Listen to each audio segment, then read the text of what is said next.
Your body should sleep, your mind should sleep, everything should sleep, but you must be awake.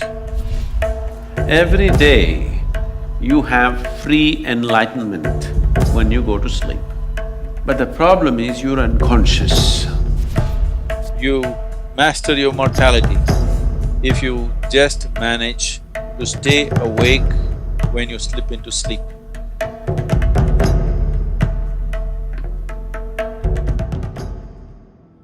There are various aspects to that which we refer to as Shiva.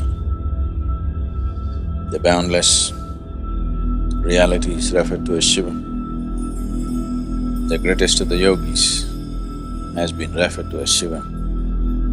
His dance is referred to as Shiva, his music is referred to as Shiva, his stillness is referred to as Shiva.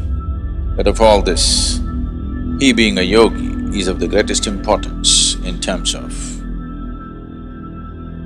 opening up a door of possibility for every other human being. Somebody may be many things, but for the world, that dimension which is a possibility for the world is the most important thing. So he being a yogi is the most important thing. Being a yogi means many things.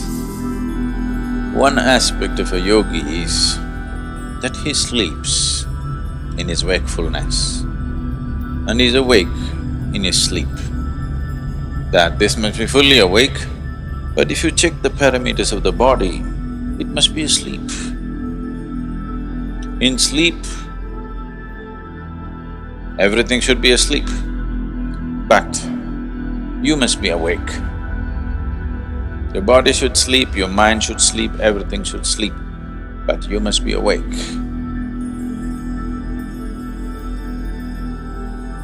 When you fast asleep, you are in perfect tune with the existence, one with the existence, isn't it? Nature has given you this. If you've forgotten every day when you go to sleep, it makes you one with the existence. In the same sense of unity, if you can wake up and walk around, you made it, isn't it? Every day, you have free enlightenment when you go to sleep. But the problem is you're unconscious. So the sadhana essentially is just this, that from wakefulness when you go to sleep, a certain part of you goes to sleep, a certain part of you, if it still stays awake, then you made it. Otherwise, when you wake up, a certain part of you still continues to sleep, then you made it.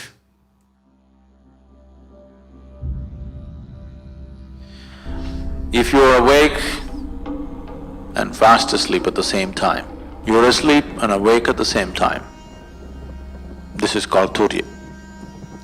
If you are in a state of Turiya, we say you're a mrityunjaya. That means you're deathless. Because if you can be awake in your sleep, you will also be awake when you have to shed the body. So there is no question of death for such a person. Because life and death are happening at the same time. It is only the ignorant who think, right now I'm alive and one day I will die. No, both are happening at the same time. They are not two different things actually, only for the sake of understanding, we have to divide them. Otherwise, it's just life and life.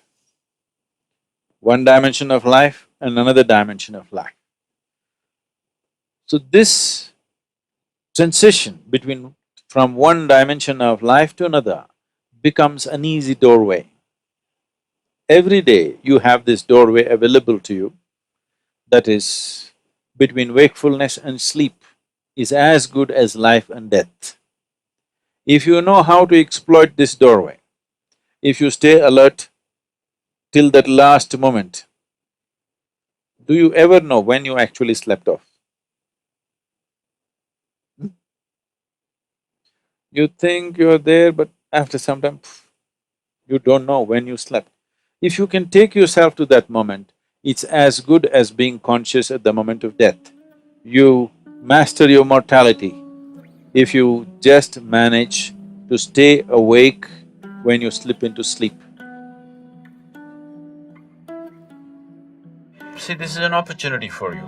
The best preparation for death is make an attempt to try to fall asleep consciously.